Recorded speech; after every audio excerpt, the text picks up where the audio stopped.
AL Vijay கதை திரைக்கதை எழுதி இயக்கியுள்ள படம் வனமகன். இந்த படத்துல ஜெயம் ரவி, ஷாயிஷா, பிரகாஷ் ராஜ், தம்பி ராமையா மற்றும் பலர் நடித்துள்ளனர். இந்த படத்தோட கதை என்னன்னு பார்த்தோம்னா, பழங்குடி மக்கள் சுமார் 200க்கும் மேற்பட்டவர்கள் ஒவ்வொரு இடத்திலும் வாழ்ந்தாலும் ஒரே குடும்பமாக அன்பு, பாசம், இரக்கம், ஒருவருக்கொருவர் விட்டு கொடுத்து இயற்கையோடு இயற்கையை பாதுகாத்து வாழ்ந்து வராங்க. அவங்கள ஒருத்தரா வர்றாரு நம்ம ஜெயம் ரவி. காட்டுவாசி போல் உடை அணிந்துட்டு மரத்துக்கு மரம் தாவிக்கிட்டு வாழ்ந்து வர்ற ஜெயம் ரவிக்கு ஒரு காதல் வருது. இந்த சூழ்நிலையில காட்டுல இருந்து நகரத்திற்கு வருகிறார் ஜெயம் ரவி. ஆனால் நகரத்து வாழ்க்கையில் அவரால் ஒன்றி போக முடியல. அதனால மீண்டும் தான் வாழ்ந்த காட்டுக்கே வந்துறாரு. வந்த இடத்துல பல பிரச்சனைகளை சந்திக்கிறார் ஜெயம் ரவி.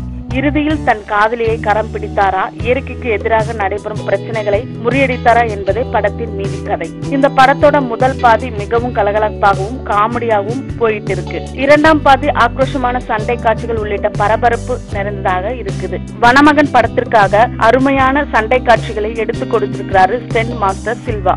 ஜெயம் ரவி இறுதிக்கட்ட காட்சியில் மோனோ ஆக்டிங்கில் சொல்லக்கூடிய வசனமே உடல் மொழி இல்லாத நடிப்பை மிகவும் அற்புதமாக வெளிப்படுத்தியிருக்கிறார். தம்பி ராமையாவும் படம் முழுவதும் தன் நடிப்பை அருமையாக வெளிப்படுத்தியிருக்கிறார். கதாநாயகி ஷாயிஷா அம்மா அப்பா இல்லாத அனாதையாக வந்து அனைவரையும் கவர்கிறார். வில்லன் காட்டுக்குள் ஜெயம் ரவியோடு மோதுகின்ற சண்டை காட்சி அருமை.